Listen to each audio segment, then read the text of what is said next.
What's going on, guys? It's Eric Johnson. I'm glad to be back with RBM. Oh yeah, so glad to be back. And people, we're back with Impact Wrestling for episode 2 and the modern day Monday Night Wars. And by modern day, we mean 2010, 10 years ago. I mean, it's still kind of modern, but yeah. Yeah, so anyways, we have a pre-show match with Austin Aries versus El Hijo de Rey Mysterio. So the son of Rey Mysterio Sr., not Rey Mysterio Jr., the one we all know and love. Anyway, so interesting story for Austin Aries. We actually just posted him from ROH, along with like the rest of the roster. So here he is. I just want to put on record off air. I was really chronologically confused on the name of all the Rey Mysterios. Like, so technically, that's the son of Rey Mysterio Jr., and he says not quite. That'd be the son of the first one. So wait a minute, I thought Rey Mysterio 2 would be the son. No, it's his nephew. I'm like, oh, okay. Yeah, because El Hijo de Rey Mysterio is the younger cousin of Rey Mysterio Jr., and Rey Mysterio Jr. got into wrestling before, El Hijo de Rey Mysterio. I mean, who knows? Maybe they're in a Mexican Alabama, and it could be like his cousin dead. Maybe, yeah. Yeah, you never know, right? Never know. Anyway. Yeah, his cousin Alabama relationship in Mexican culture. Anyways, moving on. Yes. Recap gimmick changes. Oh. Yeah. Selling a lot more merchandise. I like it. 31 between. Okay, Reed Flair sucks.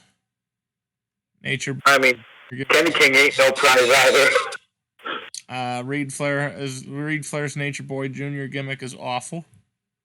I mean, yes. That's granted. Oh God, Reed. Moving on, we got David Flair versus El Generico. See, now David Flair's second generation star gimmick got it very good. So. And El Generico wins with a I know, we need Steve Corino. But his fun babyface got it great, so that's good. Hulk Hogan's promo. Oh, I think. Let me try this. So he he comes out. He's like, "Well, let me tell you something, brother. Last week when I was wrestling DDP, dude, I got the itch to wrestle again, brother. So from now on, brother, I'm gonna be holding the Hulk Hogan Open Challenge, brother." Kind of turning into Macho Man right there. And where if anybody can beat me, they'll get a title shot of their choosing. So we're going to find out who's going to be wrestling Hulk Hogan later on in the show. And we'll see if they can beat him. I like it. It got an 89. Of course it did. It's Hulk Hogan. And the first match, it's a 58. So then, alright, so Shinsuke Nakamura, we kind of have him on loan from NJPW. So just kind of get his popularity up in America. So the whole thing is Bobby Lashley, he's having kind of a match with Nakamura. And Sting and Ric Flair are, both out in his corner.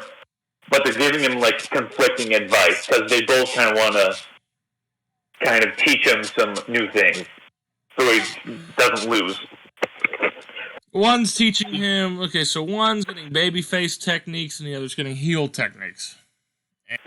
Conflicting. Like, Ric Flair would be like, use these brass knucks. I'm just giving an example.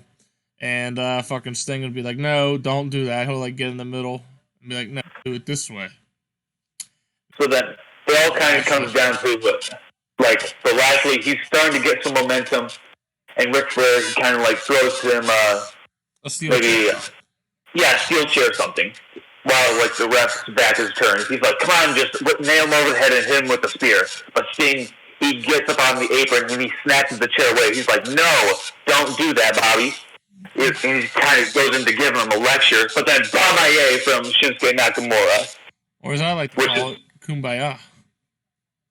Or better known as the Kinshasa in America. So he hits Bobby Lashley with a Bamaye, sets him up for another bombing to the back of the head, and he beats Bobby Lashley. So unknowingly, Sting has just costed Bobby Lashley the match. Well, I guess he does know it, but he unwittingly. I think that's the correct grammar. And Ric Flair and Sting arguing outside the ring, like, you idiot! You go to a match and you blew. Is that paint? Is that paint blinding you? Is that paint covering up your eyes, Jacko? Right, 58. We're gonna continue. And of course, they're arguing, pleading their cases. They got 79. That's excellent. Sting is also trying to apologize to Bobby. He's like, Bobby, I'm sorry. Look, you shouldn't have been doing that. I'm really shocked that Ric Flair struggled when going off script. Just wanted to point that out there. Something about Reed. He's like, no wonder your two children are terrible at wrestling. They're shit on the pre-show. Man. So then Bobby kind of hope Reed doesn't overdo it, but overdose trip. All right. Angle AJ Styles and Daniels. This is, I believe, what the highlights of what happened last week. Yep. So Daniels is kind of like shows highlights of their tag team match, and then Styles getting crucified. Then this is his promo where he's like, Daniels, you call yourself the fallen angel. You call yourself a devil, but you're just a basic sinner. And at the pay-per-view, I'm gonna set you straight. And the only way you're gonna be getting this title is prying it from my cold corpse. I like it. And then Awesome calling ODB had a 55. It's not bad. And Awesome calling kind of just sits on ODB's head or something. Does some farts on her. Probably. For 49, Hulk Hogan coming back out. He's like, all right, who's gonna be taking on the challenge? That's right. And it's Doug Williams. Oh, Doug Williams and Hulk Hogan with an 83. Yeah, so it's kind of an even match. Doug is actually kind of winning, but then Bubba Ray kind of advanced the tag team storyline, comes out and kind of costs Doug the match. Yep. So Doug Williams does not get his title shot. Nope. I don't care. If he could still get 83s, man, I'd do with like a 3 match. So yeah. Jeff Jarrett in an angle. That's interesting. So he kind of calls Kurt Angle's flat match or something, turn heel, because we need more heels, and Jeff Jarrett is not a face. Yep. I totally forgot to do the thing. Oh my god, an 81 match. So yeah, Kurt Angle beats Jeff Jarrett real easy. I mean, obviously it was a struggle, but beats him. Desmond Wolfe comes out and says, hey, you're pretty good, Kurt, so I want to fight you at the pay-per-view. And Kurt's kind of like, sure. 74 angle.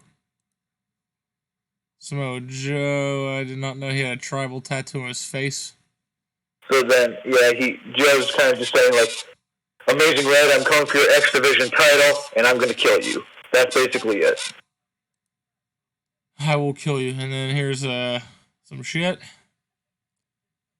So Crystal is like, Bobby, you gotta talk to me. You're my husband. I'm your wife. I love you. Just talk to me. But Bobby stonewalls her. He's just contemplating, probably sitting in his locker room, just thinking about what's going to happen. Listen, well, what's going to happen, what his decision's going to be. Maybe up in the future, we never know. And then Hamada. What? I did not mean to do that. Okay. So, yeah, Hamada. We're just gonna, okay. Hamada, listen. So let's just, X this out. This did not happen. All right? No, Hamada is narrating a hype package. She's narrating the hype package for the AJ Styles versus Christopher Daniels main event. Apparently so. Yep. Well, I'm just gonna act like this did not happen. Okay. Yeah, Eric's stupid. Shut up. And a hell of a main event. Yeah, so I think I can probably explain the story to this. So after last week's kind of thing where AJ Styles got crucified on the ring ropes, AJ Styles is just mad. So this entire time, Daniels is trying to goat AJ Styles to turn to the dark side, just like hit him with a weapon, something like that. So Daniels, he isn't exactly putting up a fight against Styles. I wouldn't say it's one-sided, but he's not exactly giving his A game. Because he's just getting some time to kind of just goad AJ on, like, come on, God is dead and I killed him. Jesus died for nothing. Something like that. That'd get him riled up. Then, somewhere towards the end, AJ kind of flips out and maybe, like, accidentally smacks the ref or something and gets DQ'd. So then, Daniels, he didn't exactly get him to the dark side. So then after the match, AJ would try to attack him, but then it goes to black, and AJ cannot get Daniels. Yep. Okay. So, we got a 73. 3. Solid show. I think it went down a couple, unfortunately. It was a 75, I think, last show. Explosion comes after the... Okay, well, here's what we're doing with that. We're going to auto booker that bitch.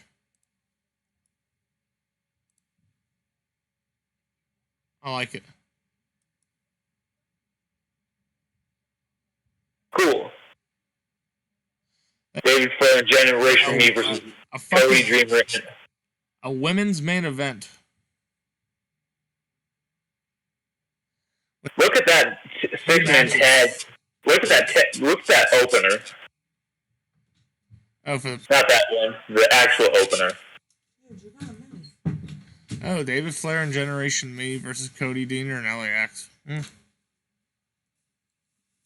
let's see what happens. Ric Flair with Colt Cabana, huh? With Colt Cabana, boom, boom. Okay. And got... Oh, shit. Alright. So it is what it is. Got a 49. It is what it is for X Division. X Division, dang it. That's the X Division for Explosion? I don't know. If I said Explosion, it would have been better, but I said X Division for some reason. I'm dumb. That's okay. We're both a little dumb, and I'm tired, but that's okay. As you can see, it's 2:21. Alright, let's see. Oh, here we go. A little bit of spoilers. That's okay. Not like it hurt anybody. So we got... we're kind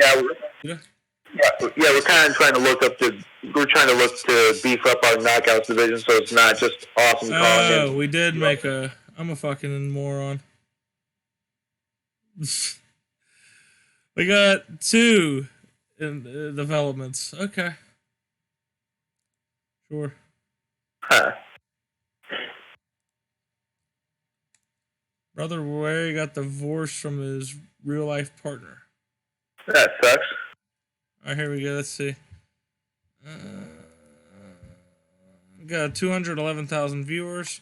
Ric Flair's turning into a good worker. The kid is worth getting behind. Scott cool. Homicide talks well. Give him promo time. The crowd will respond. ODP got hired by Ring of Honor.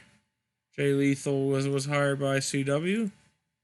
And some new goals by Dixie Carter. Let's take a look. Oh, great. Let's see what we got to do now. Kurt Angle must be kept above 71 overall popularity in the U.S. Seems easy enough. Yeah, okay. So we have to book him strong. She wants to see Kurt Angle keep that overness. So he's pretty good right now. So we'll just make sure he wins his next fuse or something like that. Yeah, he's gonna have to win. Most of it. I'm thinking maybe a world title shot and a win. Maybe not a world title. What are you thinking? But I'm thinking maybe a tag team run. Or maybe he could hold on to the X Division title, something like that. I don't necessarily think he needs a title to have overness. True. He could probably just win. Oh, you know what? Him and Samoa Joe, that could be a good tag team. The Submission Machines.